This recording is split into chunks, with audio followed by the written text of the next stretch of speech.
തൃശ്ശൂർ പൂരത്തിനെ കുറിച്ച് ഉള്ള വീഡിയോകൾ നെറ്റിലൊക്കെ നോക്കിക്കഴിഞ്ഞാൽ ഇഷ്ടം പോലെ നൂറുകണക്കിന് വീഡിയോകളാണ്.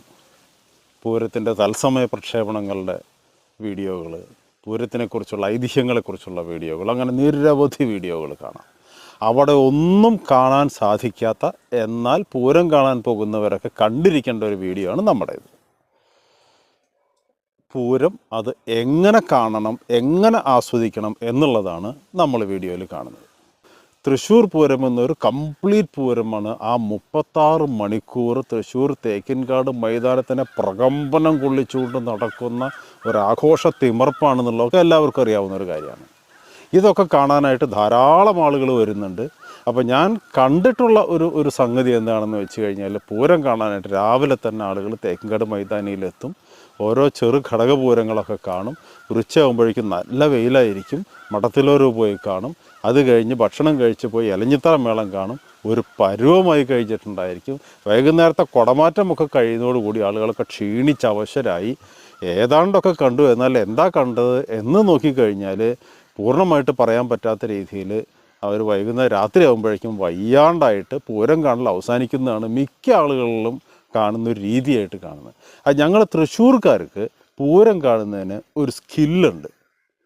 അത് സ്ഥിരമായിട്ട് പൂരം കണ്ടുകൊണ്ട് നമ്മൾ റിഫൈൻ ചെയ്തെടുക്കുന്ന ഒരു സ്കില്ലാണത്. അത് ഏതാണ്ട് 50-ലധികം വർഷം കാലം തൃശ്ശൂർ പൂരം കണ്ടതിൻ്റെ ഒരു അഹങ്കാരത്തിൽ ചെയ്യുന്നൊരു വീഡിയോ ആണിത്. പൂരം എങ്ങനെ കാണണം, എങ്ങനെ അനുഭവിക്കണം എന്നുള്ളതാണ് നമ്മളുടെ വീഡിയോകൾ. ഏതൊരു യാത്രയിലും ലക്ഷ്യത്തിലെത്തിയാൽ കാണാൻ ഒരുപാട് കാഴ്ചകളുണ്ട്. പക്ഷേ ആ ലക്ഷ്യത്തിലേക്ക് എത്തുന്ന വഴിത്താരയിലുള്ള കാഴ്ചകളും വളരെ പ്രധാനമാണ്. അപ്പോൾ നമ്മൾ പൂരത്തിൻ്റെ ആ നാൾ വഴികളിലൂടെ ലക്ഷ്യത്തിലെത്തുമ്പോൾ reaching there is half the fun എന്ന് പറയുമല്ലോ. അപ്പോൾ അതുപോലെ പൂരത്തിലേക്ക് എത്തുമ്പോൾ കാണുന്ന കാഴ്ചകളാണ് അതുവരെ കാണാനുള്ള കാഴ്ചകളും. അതെന്തൊക്കെ കാണണം എന്നുള്ളതാണ് നമ്മളിപ്പോൾ ആദ്യത്തെ വീഡിയോയിൽ ചെയ്യാൻ പോകുന്നത്. രണ്ടാമത്തെ വീഡിയോയിൽ നമ്മൾ പൂരത്തിൽ എന്തൊക്കെ കാണണം എന്നുള്ളത് പറയും. തൃശ്ശൂർ പൂരത്തിന് ഒരു 2 ആഴ്ച മുമ്പ് പൂരം എക്സിബിഷനൊക്കെ അപ്പോഴേക്കും ഒന്ന് ഉഷാറായി കഴിഞ്ഞിട്ടുണ്ടായിരിക്കും. തേക്കിൻകാട്ടിൽ പന്തലിനുള്ള കഴകളൊക്കെ എത്തി തുടങ്ങിയിട്ടുണ്ടായിരിക്കും. അമ്പലങ്ങളിലൊക്കെ കുറേശ്ശൊക്കെ ലൈറ്റിങ്ങൊക്കെ ആയിട്ട് പൂരത്തിൻ്റെ ഒരു മണം അടിച്ചു തുടങ്ങിയിട്ടുണ്ടായിരിക്കും. പക്ഷേ പൂരം യഥാർത്ഥത്തിൽ ഒരു പൂർണ്ണാവേശത്തിൽ തുടങ്ങുന്നത് കൊടികയറ്റത്തിനാണ്. പൂരത്തിന് ഒരാഴ്ച മുമ്പാണ്.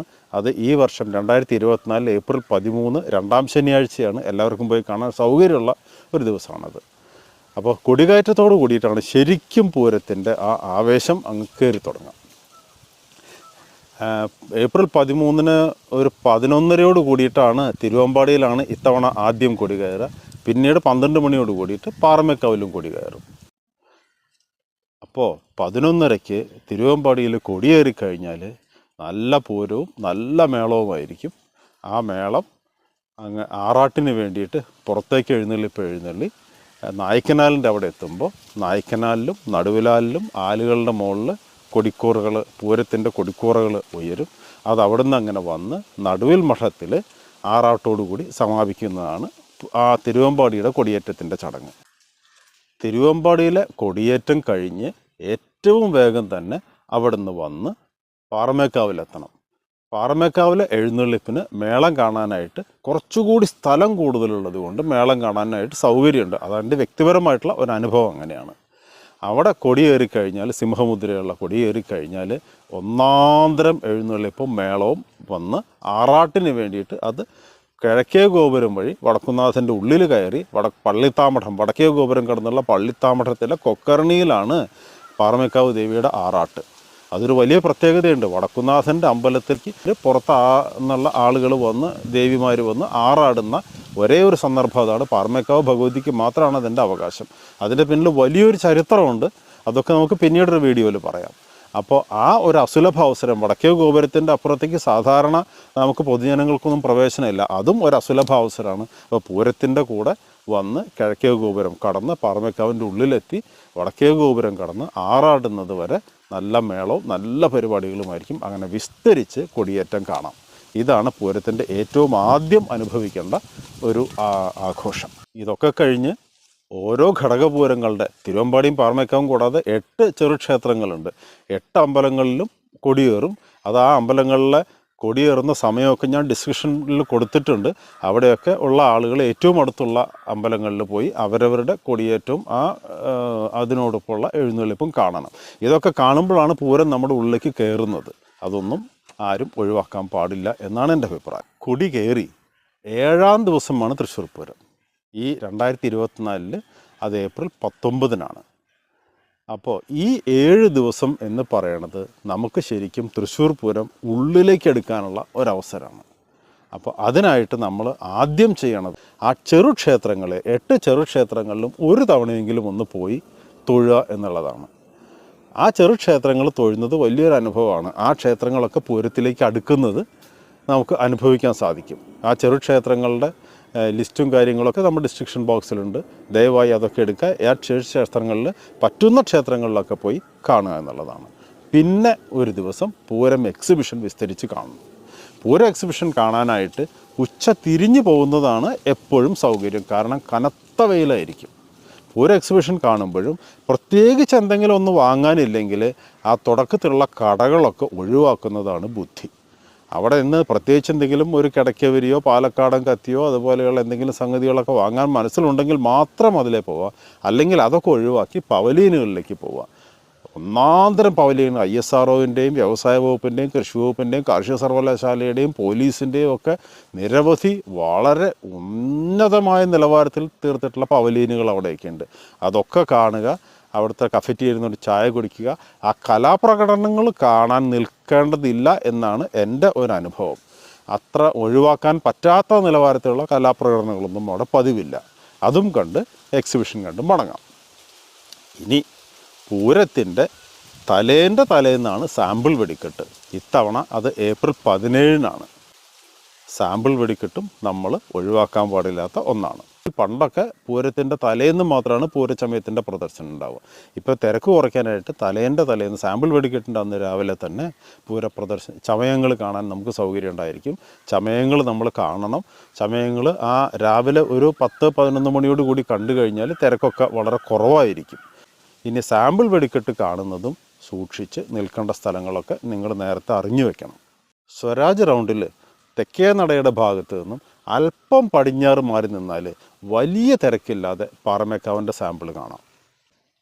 തിരുവമ്പാടി ഭാഗമാണ് കാണേണ്ടത് എന്നുണ്ടെങ്കിൽ നിങ്ങൾ ആ ബിനി ടൂറിസ്റ്റ് ഹോമിൻ്റെ, അതായത് ബാനർജി ക്ലബിൻ്റെ Bini tourist home, Mithila restaurant, അവിടെ ആ ഭാഗങ്ങളിൽ നിന്ന് കഴിഞ്ഞാൽ വലിയ പരിക്കില്ലാതെ തിരുവമ്പാടിയുടെ സാമ്പിൾ വെടിക്കെട്ട് കാണാം.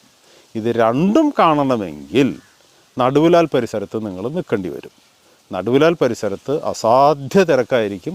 നിന്ന് പഴയ്ക്കാൻ ബുദ്ധിമുട്ടാണ്. അപ്പോൾ അതുകൊണ്ട് വലിയ വെടിക്കെട്ട് ഭ്രാന്ത് ഇല്ല, കമ്പം ഇല്ല എങ്കിൽ നിങ്ങൾ ഏതെങ്കിലും ഒരു സ്ഥലത്ത് ഒഴിഞ്ഞു നിന്ന് വെടിക്കെട്ട് കാണുകയാണ് സൗകര്യം. പൂരത്തിൻ്റെ തലേന്ന് ഇപ്പോൾ ഏറ്റവും പ്രധാനപ്പെട്ട ഒരു കാഴ്ചയാണ് നെയ്തലക്കാവിലമ്മ വന്ന് തെക്കേ ഗോപുരം തുറക്കണത്. കൊച്ചി മഹാരാജാവിനാൽ പ്രത്യേകമായി ആരാധിക്കപ്പെട്ടിരുന്ന ദേവിയായതുകൊണ്ടായിരിക്കാം നെയ്തലക്കാവ് ഭഗവതിക്ക് അവകാശം കിട്ടിയിട്ടുള്ളത്. ആ പൂരവും കാണേണ്ട ഒരു പൂരമാണ്. രാവിലെ സ്വരാജ് റൗണ്ടിൻ്റെ വടക്കു ഭാഗത്തു കൂടി വന്ന് നായ്ക്കനാലിലെത്തുന്ന ഈ പൂരം അവിടെ നിന്ന് പാണ്ടി കൊട്ടി തുടങ്ങും. അങ്ങനെ പാണ്ടി കൊട്ടി ശ്രീമൂലസ്ഥാനത്ത് എത്തിക്കഴിഞ്ഞാൽ ശ്രീമൂലസ്ഥാനത്ത് വെച്ച് അവിടെ നിന്ന് ത്രിപുട കൊട്ടും. അങ്ങനെ ത്രിപുട കൊട്ടിയിട്ടാണ് വടക്കുംനാഥൻ്റെ ഉള്ളിലേക്ക് കയറുക. ശ്രീമൂലസ്ഥാനത്ത് നിന്ന് ത്രിപുടയിലേക്കായി വടക്കുംനാഥൻ്റെ ഉള്ളിലേക്ക് കയറാൻ തുടങ്ങുമ്പോൾ തന്നെ വേഗം ശ്രീമൂലസ്ഥാനത്ത് നിന്ന് മാറി പുറത്തേക്കൂടെ തെക്കേ ഗോപുര നടയിലെത്തണം. സാമാന്യം നല്ല തിരക്കുണ്ടായിരിക്കും. എന്നാലും നമുക്ക് നിൽക്കാനും ക്യാമറയിൽ വേണമെങ്കിൽ ഫോട്ടോ എടുക്കാനൊക്കെ സൗകര്യമുള്ള തിരക്കായിരിക്കുള്ളൂ. അപ്പോൾ വടക്കുംനാഥൻ്റെ ഉള്ളിൽ കൂടെ നെയ്തലക്കാവ് ഭഗവതി തെക്കേ ഗോപുര നടയ്ക്ക് എത്തുന്നതിന് മുമ്പ് നമുക്ക് പുറത്തുകൂടി തെക്കേ നടക്കിലെത്താം. അവിടെ നമ്മൾ റെഡിയായി നിന്ന് കഴിഞ്ഞാൽ ഭഗവതി ഗോപുരം തുറന്നു വരുന്നത് സുഖമായിട്ട് കാണാൻ സാധിക്കും. അത് പൂരത്തിൻ്റെ ഒരു മൈൽ സ്റ്റോൺ ഇവൻ്റാണ്. കാലാകാലങ്ങളായി തെച്ചിക്കോട്ടുകാവ് രാമചന്ദ്രനാണ് തെക്കേ ഗോപുരനട തള്ളി തുറക്കാറുള്ളത്. പക്ഷേ അനാരോഗ്യം കാരണം ഇപ്പോൾ എറണാകുളം ശിവകുമാർ അത് ഏറ്റെടുത്തിട്ടുണ്ട്. ഈ വർഷം ഏതാനയായിരിക്കും എന്നുള്ളത് അവസാന ദിവസങ്ങളിൽ അറിയാൻ സാധിക്കുകയുള്ളൂ. ഇനി അത് കഴിഞ്ഞാൽ വേഗം വീട്ടിൽ പോയി ഊണ് കഴിച്ച് വിശ്രമിക്കുക.